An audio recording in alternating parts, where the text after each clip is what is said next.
this is Danielle Harris. You might know me from the Halloween franchise or the Hatchet franchise, and you are listening to the Dave and Creech Show. It's a wishing well. Got it.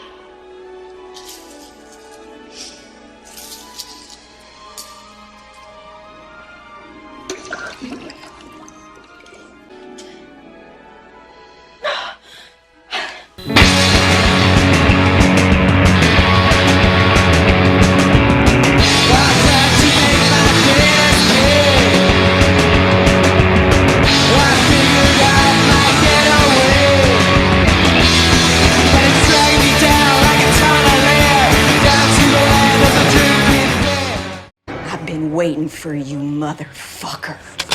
Hey guys, welcome back to the Dave and Creech Show. Creech here, Dave here, and we are here with the lovely and very talented Danielle Harris. Thank you. We want to thank you, obviously, for coming on the show.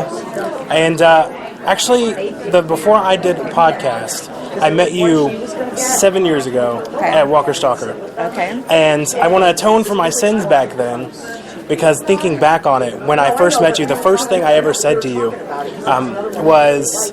I used to have a crush on you when you were a kid, which, thinking back on it, even though I was a kid then, it just sounded really weird. So I want to atone for that sin to start off. You weren't a 50-year-old man with a crush on her as a kid. You were a kid with a crush on her. Yeah, exactly. Yes. So just wanted to atone for that, and I obviously still have a crush on you. So that's thanks. See, that's usually the appropriate. Oh, now he's so pissed. Because I usually say like you used to have a crush on me, but then you got older and I didn't anymore.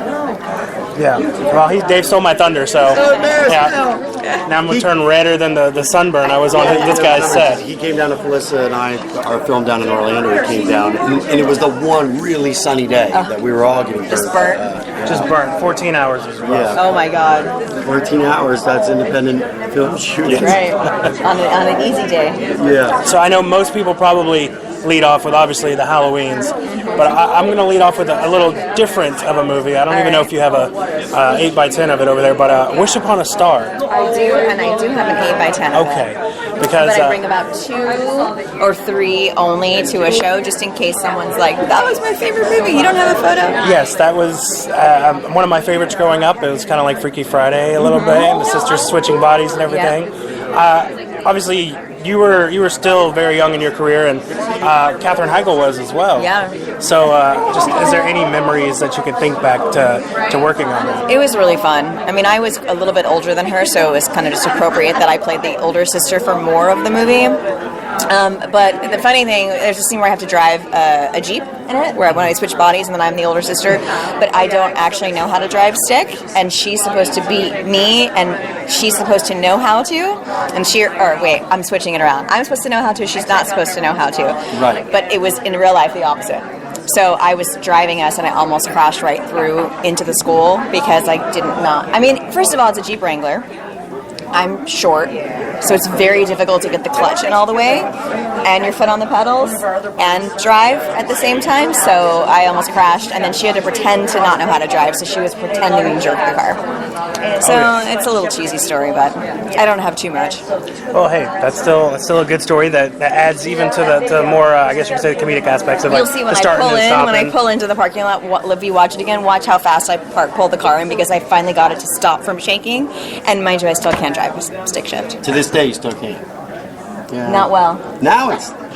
Well, now it's here, you know what I mean? I'm older, so when I was growing up, you learned on a stick because it was just what they taught. You know what I mean? But it would be weird. You actually have to special order a stick unless you get like a sports car or something. Even a sports car, Ferrari doesn't make sticks. Yeah, they don't? No, it's all here.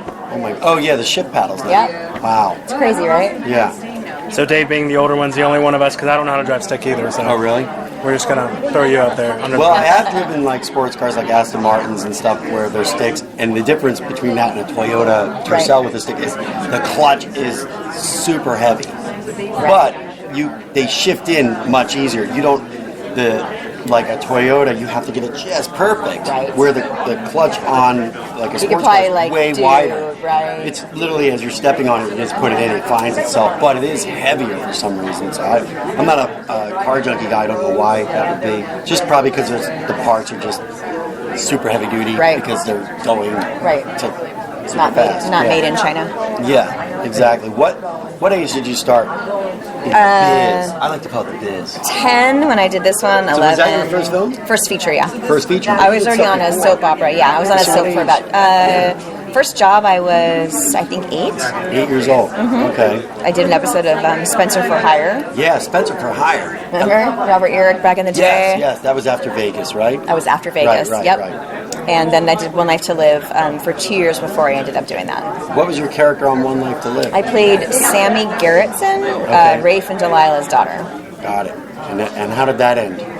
I don't even remember. Oh, it was just kind of a... I think I just disappeared and went off with her, and then came back as another person at some point, maybe, or I just disappeared. Oh, got it. That's a good question. I wonder. I always wondered if there was We'll have to salacious, ask like I the was fans. kidnapped, Yeah, and they wanted the kidnappers held me for ransom, and my parents decided not to pay, and they. I think there was some weird story about the mom, though. Like, I wasn't really born in her womb. There was like I was an I don't know. There was something weird about like how I came to. I forgot. I was so young. I don't remember. You are right. So, It means we just have to Google it and then put it in the little credits underneath, like a little news thing. Yeah, that's how you exactly. grew up in LA.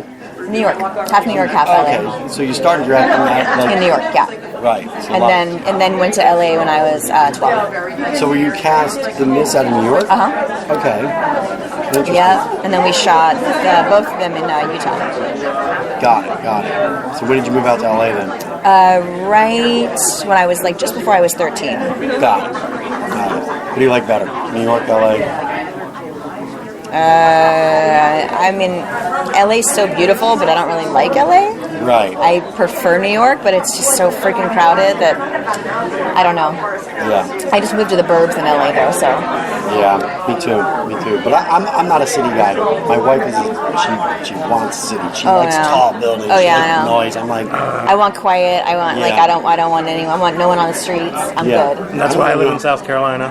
I don't want anyone on the earth. I'm just. I'm the Robinson Crusoe of life. I'll be fine. But, So I know I've watched a couple of documentaries about the making of these movies, especially the 4 and 5, and I heard they got the cops called one night when you were running down the street screaming. Well, they put those notices on the doors that we're filming, and I guess one of the people that we were filming in front of had been out of town, so didn't know.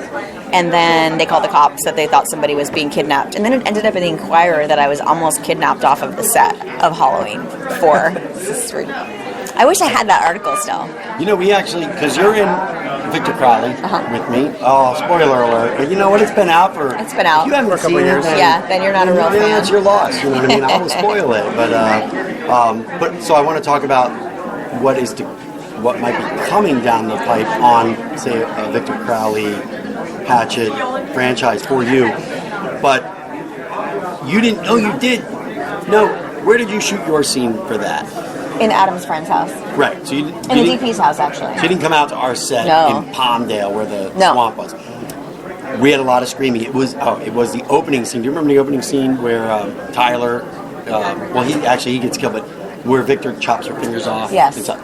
So that girl had a scream, and we were like in an echoey alley, and there was a camp KOK or AOK, whatever it is, very close, and they heard these screams, and they called the cops. So the Palmdale police came out, and what's going on? So really they thought someone was getting murdered. So I can see how it happens. I can't imagine how it doesn't happen. Yeah. Where Felissa and I just shot was in Winter Haven, Florida, and he went to the motel. So you can attest, because it's hard to say. This was... People would be murdered there. Yes. Yeah. And we had gunshots and screams and...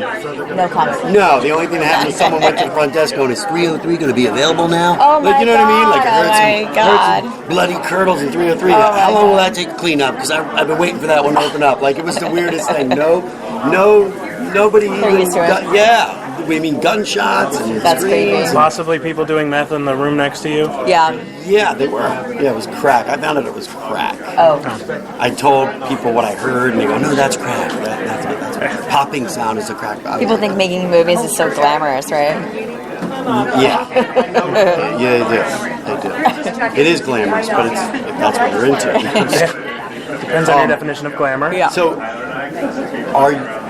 what can you tell us about? Do you have any info, sort of gossip about, like another Hatchet or Victor Crowley? Or? I've heard the same rumors that everybody's heard, that Adam will maybe do 2 more, I guess, and then he says no, though. So, and that was like over a year ago, so I haven't really heard anything about it. I'm hoping and waiting for the call. Yeah. I know he has ideas of what he would do, but no news. He's also in.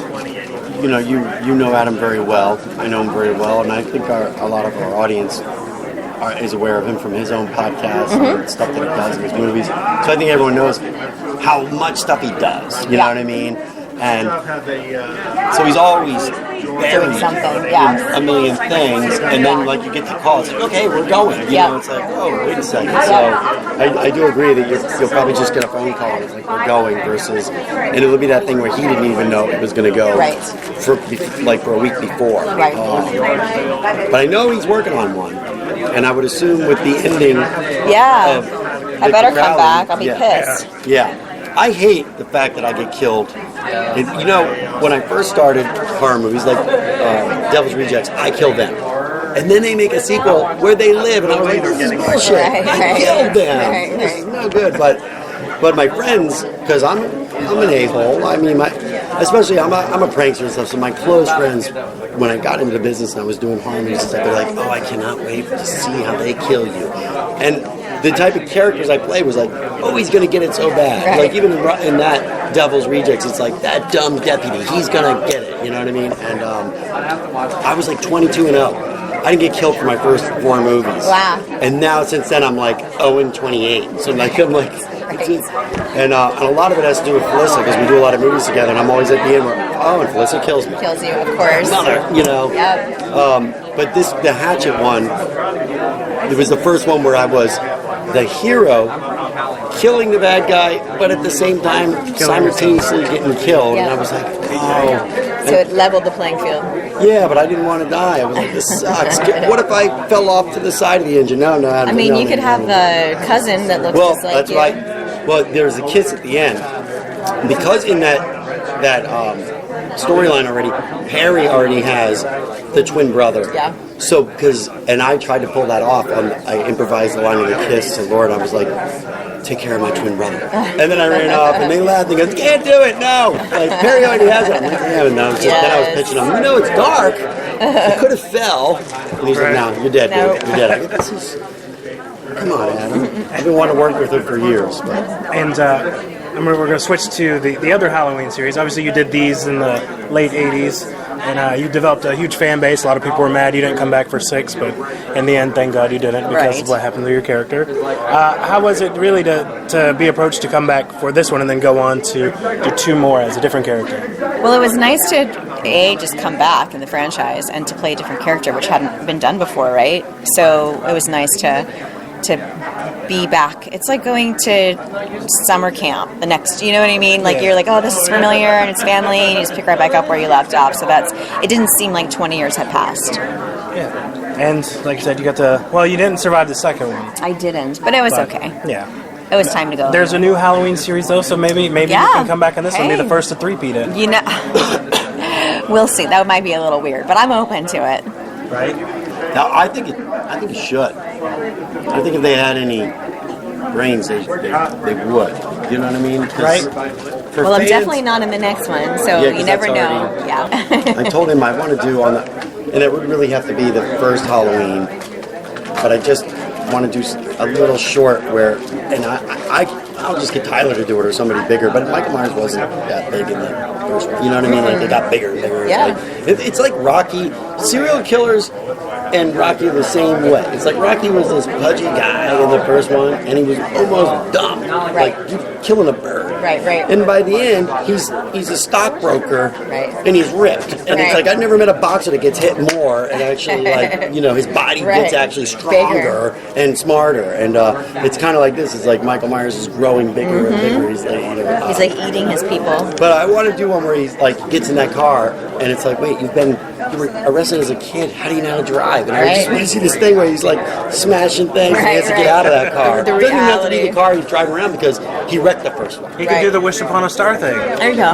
Oh yeah, Switch there you go. bodies. Make it come full circle. Yeah, it should be a step. So what's coming up? What I have a movie coming out called Camp Coldbrook on the 14th of February. I have a movie coming out on the 14th of February. Do? Yeah.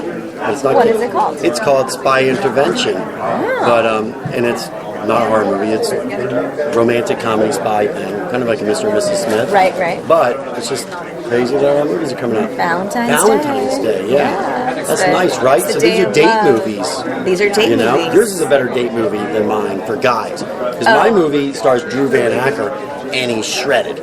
He's ripped. And So you don't want to take your date to if that. I was dating a girl, Right.